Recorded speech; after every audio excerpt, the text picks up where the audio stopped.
Chers promoteurs, chers futurs promoteurs, bonjour. Bienvenue sur la chaîne de Dr Traoré Amadou Ousmane du Mali. Cette vidéo est importante pour des milliers d'éleveurs qui sont dans le système intensif en milieu tropical et singulièrement au Mali.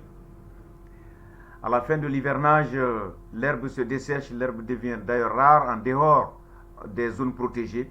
Ici, vous avez une cour de 10 hectares avec 5 hectares qui sont conservés pendant la période hivernale, et à la fin de l'hivernage, mois après mois, les animaux pâturent 3 heures du temps sur une parcelle avant d'aller sur l'autre parcelle le mois suivant.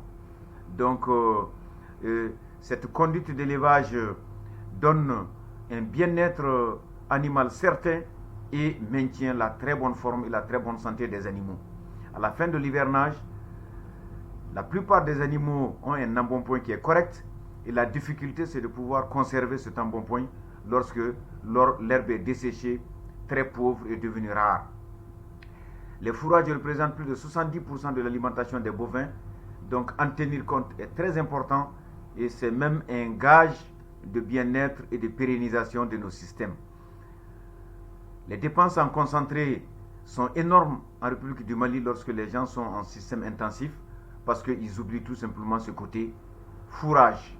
Et les vaches sont des ruminants et qui valorisent très bien l'herbe avec une très bonne rumination qui produit des acides gras volatiles, l'acide acétique, propionique et butyrique avec des proportions 75, 20 et 5%.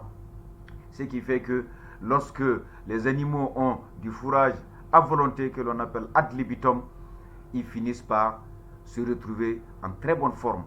Ici, vous avez des métis Montbéliard qui sont pis rouges, des métis Holstein qui sont pis noirs et qui produisent en moyenne 10 à 15 litres de lait lorsque les conditions sont bien remplies.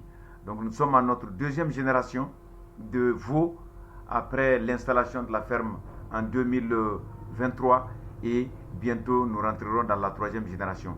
Donc une ferme qui marche, qui produit du lait en permanence et également les veaux qui se développent. La première génération de veaux est déjà devenue taurillon génisse. À très bientôt.